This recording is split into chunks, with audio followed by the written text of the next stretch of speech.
The most recent patch that just hit live service in Overwatch is insane. It has done something to the game that we have not seen in a very long time. And I'm not just talking about how it changed the meta. It made the game less toxic, it made the game more fun and more enjoyable as a whole. And we're going to talk about why that happened and how we can keep that going in the future to make Overwatch just such a great game like it feels right now.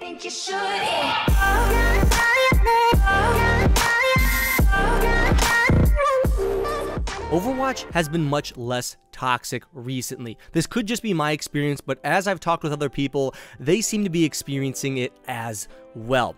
And I want to go ahead and explain, I think, why this has happened. And no, it's not the report system. The report system has not had nearly enough time to do its job yet. No, something else has been done to the game to make it better. A lot of people are chalking this up to just be, oh, they added Doomfist to the game, or the meta has changed. But even though those things may help, I think the biggest defining factor in what's making Overwatch so great right now is the fact that people don't know what the meta is, they don't know what's best right now, and even if us YouTubers tell you, it takes a long time for that information to spread to the people that don't watch YouTube videos, to the people that don't pay attention in the community as much, and for everyone to get the memo. This means people are open to trying new things. For one, you're not locked into running dive composition at every rank above diamond, which is what it used to feel like. If you weren't running a dive comp, you get flamed by your team or you just lose. So you're already not locked into just those 6 heroes, that you were running before, which already makes the game less toxic. There's also more discussion now. You're like, all right, Doomfist was added and Zarya and McCree were changed, among other things.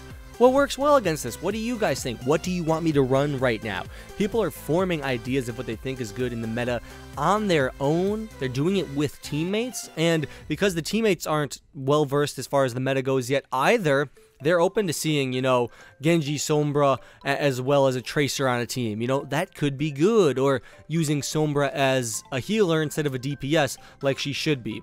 That's only partially a joke, fight me. Basically, what I'm saying is the lack of information, the uninformedness of the community, and the perception that a lot has changed, even though maybe dive comp is still good. I honestly don't have a good idea yet. Even though things might not be different, people perceive them as different. They think the game is new, it's fresh, and they're making it new and fresh, and Overwatch has changed. When I was playing Doomfist, I insta-locked him for like 5 games in a row, and I wasn't doing particularly well. I showed you some highlight clips, but there were a lot of times I was doing exceptionally bad, and I eventually switched, because that's what you should do when you're doing bad on a hero, but I was never really flamed for playing him. Maybe there was an assertive, hey dude, can you please get off of Doomfist, or, as he was getting more assertive, he started getting angrier, but there was no outright toxicity just cussing me out and telling me to swap. And even when I wasn't on Doomfist, my teammates weren't flaming the Doomfist, even though he was doing horrible. People are open to trying new things. They expect people to insta-lock Doomfist without knowing him. And this is something I would like to achieve more often. And it's not even just Doomfist. Some people, like I said, just think the addition of Doomfist has made the game better. No, it's not just Doomfist. I saw these changes the moment the patch went live. I had 1 day out of 5 days before Doomfist was live that I didn't have fun. Previously, it was feeling like sometimes more games in Overwatch were unfun than were fun. And now we're at a rate of 4 fun games to like 1 non-fun game. That's really good. Some games won't be fun when you're stomped. 4-to-1 is a ratio I'll take in a game any day of the week. So if it's not Doomfist, what is it? It's just the perception of change. McCree and Zarya were changed enough to where people are now questioning everything they knew before.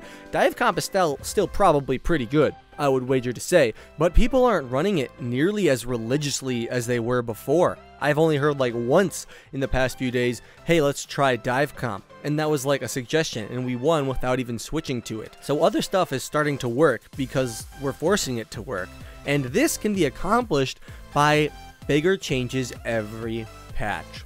This patch was big enough even without Doomfist to make people question everything, whereas during the entirety of dive meta that we've been seeing all in Season 5 and near the end of Season 4, every patch just felt like, oh yeah, well, dive will still be run, nothing will change, but this one, things were different. My previous biggest complaint towards Overwatch was a slow development pace. I would still love more heroes per year, still love more patches every month, But I don't think that's going to happen. But what I do suggest is big, impactful changes like the one to McCree and Zarya that will change the meta, or at least make people question what the meta is. That way they're content with trying to figure it out again every single patch. So like every month or so. If that happens, I think the majority of Overwatch's problems are solved. And I think this game is great again. And it's great right now, and I hope it continues to keep up this pace that has been set. Tell me what you guys think down below. If you've been experiencing toxicity still, I encourage you, give it a little bit longer. This effect will trickle to every rank and player, and not like specifically from a high rank to a low rank or vice versa. It'll just trickle and, you know, hit the whole community at once, and hopefully you experience what me and a lot of other players did. If you're curious about the state of Doomfist and how he is not overpowered, check out my video from yesterday about how Doomfist is not overpowered, but he's also not underpowered. It's a good video. Yeah, I'll see you guys all later. Have a good one. Lone Hawk out.